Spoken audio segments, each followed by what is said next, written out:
All right, so we're here at Momentum Builder 2024 with the mortgage nerd, Denise Donoghue. What's up? How are you? Hey, I'm so good. I'm pumped to finally do this. I know. Mean, I think I've been just chasing you down for years. So, It's not true. So we finally get to do this. So 252 units Yes.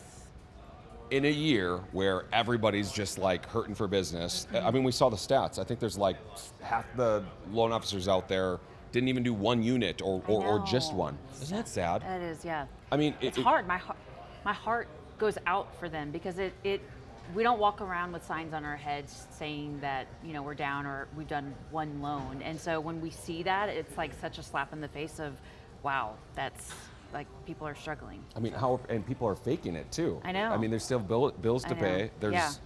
Walls are closing in. So your presentation was about really giving a good presentation and a borrower consult and being confident with it. What do you do? What's your secret sauce? And how would you encourage other loan officers to do the same thing you do?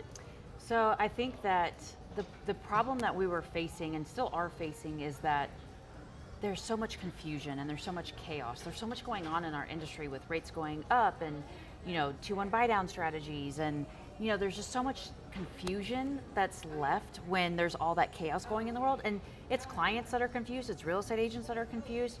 And so what I have found is that if we can solve the problem of taking all the data and all the cool stuff that Barry provides for us and delivering it in a way that's digestible and clear and concise, so that the client feels educated, empowered, safe, secure to make a decision to buy, right, you will be able to help more families. And so I think that's the struggle, is like, how do we take all the Barry stuff and all the stuff that we've heard from Danielle and put it in a package that's not confusing? Because when a client's left confused, they don't make a decision.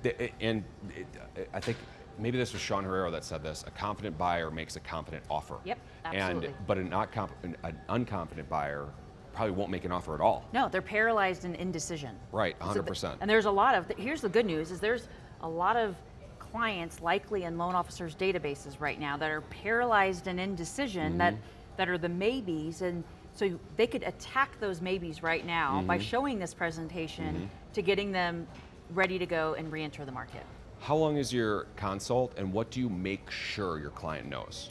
So the consult, this particular consult is the pre-approval consult, so it's at that stage of the process. Okay. If it's a repeat buyer, it's usually anywhere between 25 to 30 minutes. If it's a first-time home buyer, they're going to be longer. But there's three important things that we hit on every time. Is one, we instantly show them their numbers. That's what they're on the phone for. So we don't hold it hostage. It's brilliant. Yeah, show them their numbers, what they qualify for, and then we'd ask them how, you know, what do you feel about that? How do you feel about the payment? And we have to pause and ask questions and do a gauge. And then the other two things is we talk about interest rates.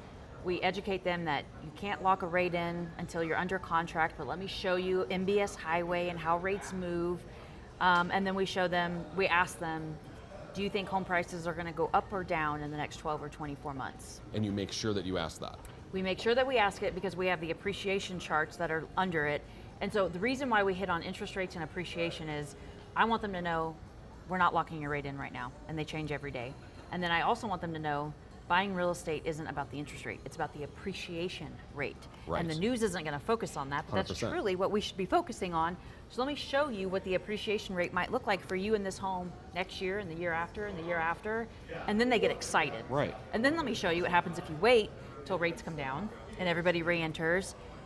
But if we don't deliver that, and we don't quantify it with numbers that's true to them, then they're going to listen to their mother-in-law, like is what my mother-in-law kept telling me was, we're doomed for a housing crash. And I'm like, no, we're not. Well, and the thing is that we kind of assume, because we've been in the industry for so long, that everybody knows this stuff. Yeah.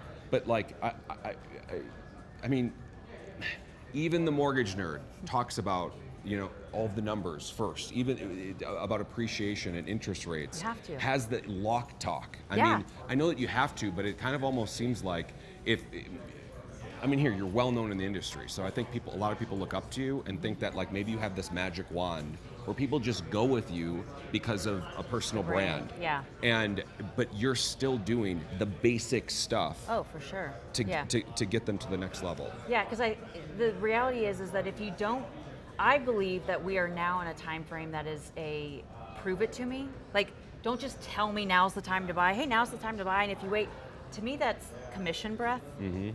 And what we just Yeah. learned from Kristen is that there's a lot of people that don't trust mortgage bankers Big time. and real estate agents, because let's be real, we get incented, we get paid if there's a deal that goes through. But so I would rather remove the emotional part of it and just stay logical. And to stay logical, you show them the numbers and the data and the charts, and then we don't have to get in an emotional state. You can let data drive your decision as opposed to the way that you feel that day. Which is how it should be when you're dealing with finance. 100%. So to close up, we're going to do a dance. Okay, let's do it. What are we dancing to? Well, I was hoping you would lead because you were Who's that girl? I mean, do we do? Da, da, da, da, da, da, who's Oh my God. Okay, that's it.